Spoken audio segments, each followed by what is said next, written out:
Hi everyone, Dr. Suneel Dhand, internal medicine physician. Welcome to another video.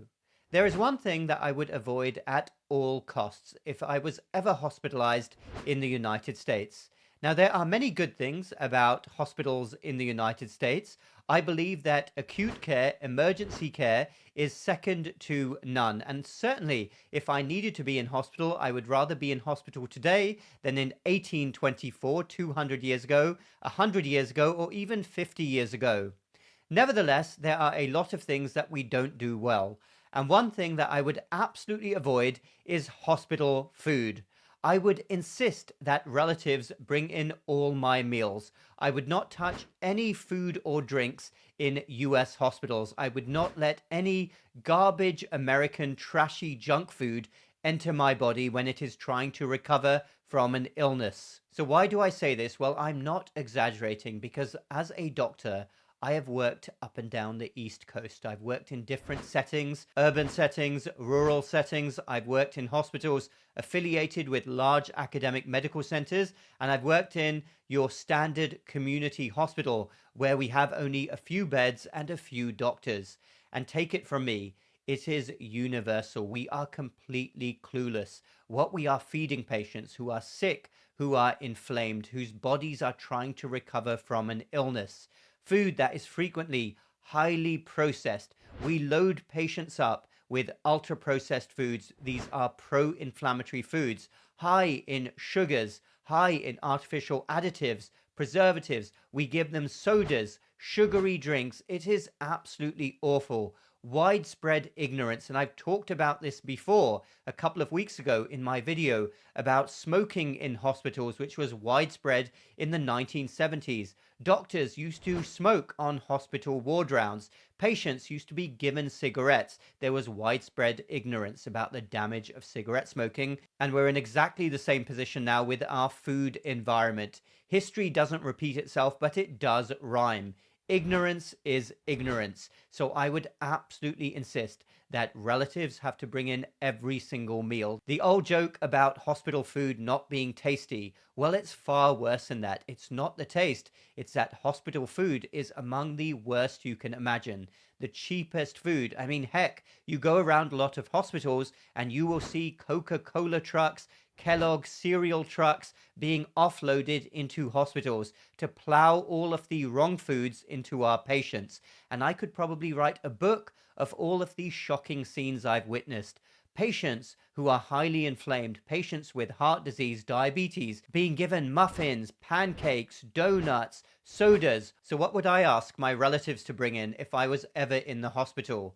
Well, probably similar to what everybody ate 40 or 50 years ago. Simple food, a protein, two vegetables at the side. That would be a good meal for starters. But I would focus on natural protein, not fake protein. I'm really not a fan of the artificial protein drinks, which are frequently high in sugar. I would try to eat natural protein. And if I couldn't eat, if I had to consume a liquid protein, I would go for as natural as possible with minimal sugar content and minimal artificial additives and preservatives. Very tough to find. That's why I prefer my own protein drinks, which I make at home.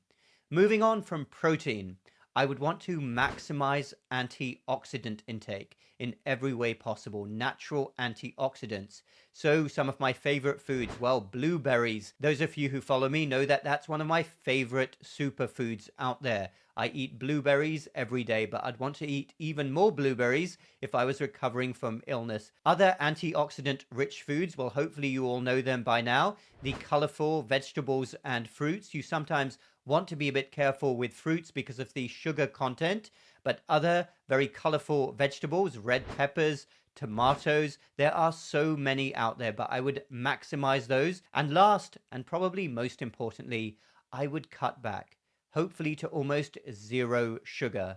I would not want sugar to be entering my body when I am sick and recovering from an illness. I minimize it even when I'm feeling well. But sugar is really not good. Most people out there eat way too much sugar. And I'm also not a fan of the artificial sweeteners. The solution is to get over one's addiction to sugar. I went through that process myself.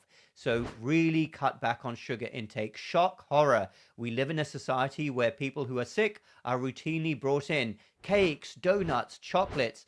Totally the wrong thing to be giving someone who is sick, no matter how good the intention is.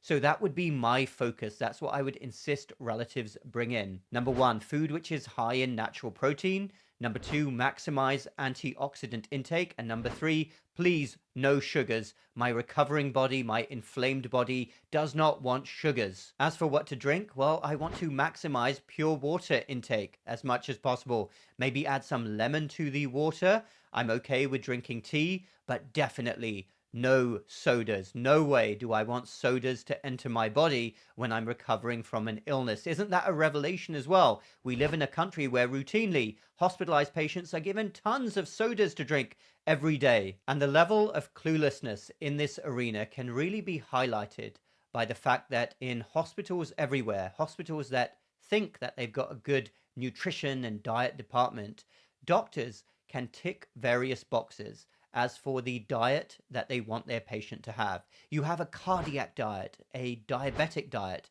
both of which often are shockingly high in ultra-processed fake foods. You can tick a diet for kidney patients, a diet for patients who you want to restrict salt in. Remember, the medical establishment is absolutely obsessed with salt intake for some reason, but not sugar intake. I do not understand for the life of me why that's the case. You can tick all these various boxes, but you will never see a box for no ultra-processed foods. I want my patient to have real foods only. That is the box that would make the most difference to our patients, and it doesn't even exist right now. Maybe I should patent it actually. Maybe we should call it the Dr. Dhand tick box. But that is the box that I would like to see in the future, because if we're really serious about our patients who are sick and inflamed, bouncing back from their illness, while we're piling all of these medications on them, why would we be so intent on pouring this pro-inflammatory junk food into their body? It makes no sense at all. Hippocrates, who actually knew a lot more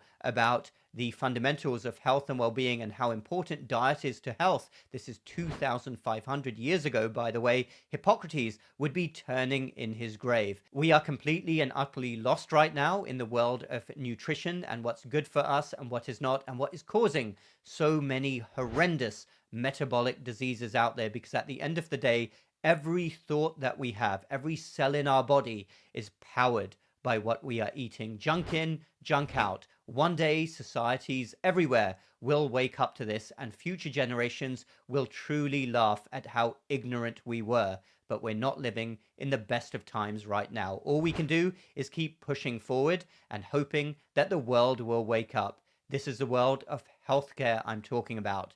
Healthcare, taking care of our patients, especially when they're in the hospital. So coming back to my main point then, I am not exaggerating, but I would not touch any hospital food in the United States. I'm not sure it's that much better in other Western countries. Perhaps people in the United Kingdom, in Europe, can comment down below, but in the USA, hospital food is complete and utter trash. I would stay well away from that, and I would insist that relatives bring in all of my meals and all of my drinks. Thanks everyone for watching. Feel free to comment down below. Let me know your experiences or what you've seen, and share your stories of terrible hospital food. Check out my pocketbook, The Ultimate Patient Advocate, a guide to navigating your way through the hospitalization process. That link is down below, as are the links to my other downloads and my free newsletter. Hit the like button if you like this video, and the bell button for more similar videos in the future. We will speak again very soon.